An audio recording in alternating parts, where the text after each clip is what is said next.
Please share with us your name, current occupation, and your commitment/passion for serving the community. Hi, I'm Bini Coleman. I'm the CEO of a nonprofit called 212 Catalyst. It's a consultancy that I founded, and it's basically a culmination of so much that I've been doing in the community all these years, but now I just brought it under one umbrella for a change because I was always in so many spaces wearing so many hats. So this is just bringing it all together and basically helping people to help people. So in any way that I can help an organization or a group of organizations or a collaborative or any kind of initiative to actually succeed or improve the way it serves the community, which I love, then I am there to help in any kind of way, and that can include any aspect of the business process.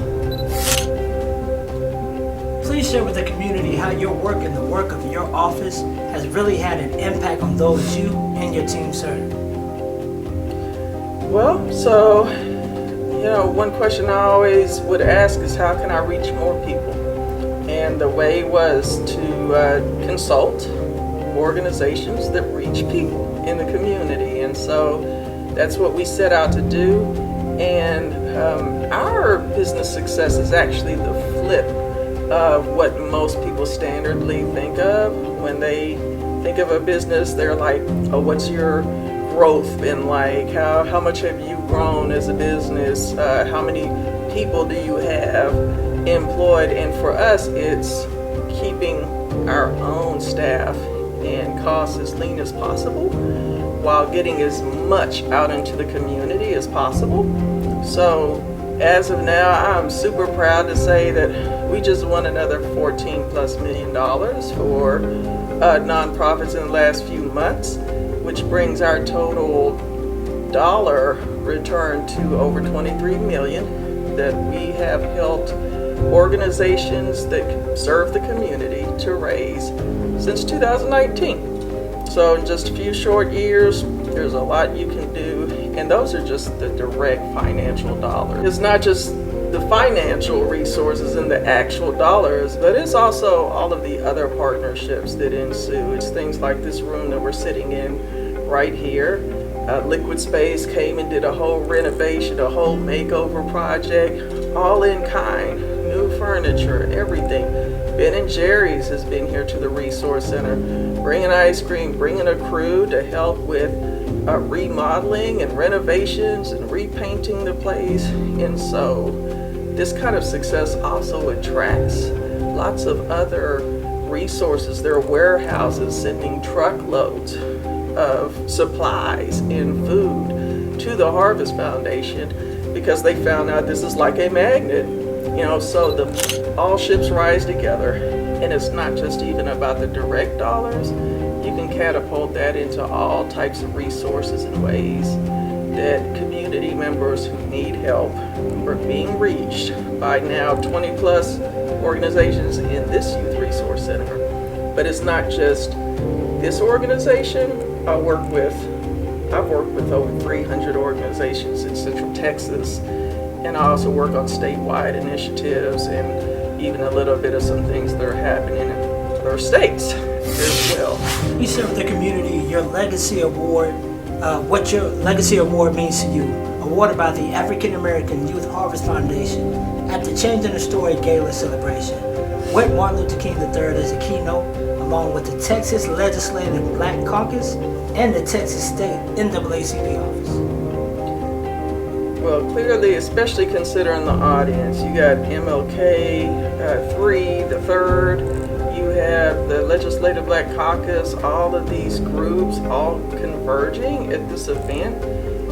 In my mind, it's never about me getting an award. I'm really not the attention seeker at all. As a matter of fact, I almost told Michael, well, why do I need to get an award, or are there others you can award? But the fact is, it is significant, and 212 Catalyst and the work that we do, I think, does warrant being lifted up, because wouldn't it be great if more agencies were out there doing that had return on investment of $1 in produces $181 out.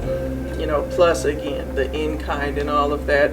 If more people adopted that kind of a goal setting, not that everyone has to do exactly that, but I think it's a model. We have a model. We also have fiscal sponsorship model. It helps groups with administrative, financial dealings so that we take that burden off of the nonprofit. And then the funder is happy because we're doing everything for them, and the nonprofit is happy because we're taking care of that, and everyone can do what they do best and flow in their zone of genius, so to speak. Mission people in the mission in the streets, funder funds, we handle all the minutia in the middle. And these are just examples that I would love for more groups to do. I would love for more consultants to do this kind of work, because we need more 212 catalysts. This isn't just for us to do. I like the example of flipping the business model on its head in the nonprofit and social services sector. And I think that's an example that could be uplifted for others to follow or adopt in order to achieve true equity and diversity and inclusivity like we always talk about. Please share with the community your thoughts on the African American Youth Harvest, bringing Martin Luther King III to the community to keynote these 3 events: Statewide Youth Summit, the VIP Brunch, and Changing the Story Legacy Awards. Well, kudos to the African American Youth Harvest Foundation and its leaders and all the staff and volunteers who are making these 4 events happen.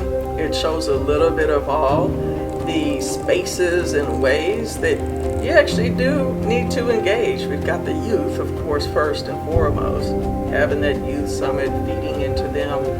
MLK coming down, huge, and what a perfect fit for this organization and its mission, and also the heart of the founders and the leaders who work every day in this organization. The hearts are completely aligned in the sense of service to the community, helping others pull themselves up by their bootstraps, giving them a bootstrap to pull themselves up with. So much of what MLK Jr. really exuded, and then of course is further exuded in his brother coming here and what that represents. I just, there'll be these opportunities to have a more close conversation with him for a smaller circle, then the gala, a big celebration, and just lining people up who can take pictures with someone like that. It just means so much in so many ways. It's really hard I can't encapsulate it all in a quick video interview. It is just monumental, but I think it almost speaks for itself.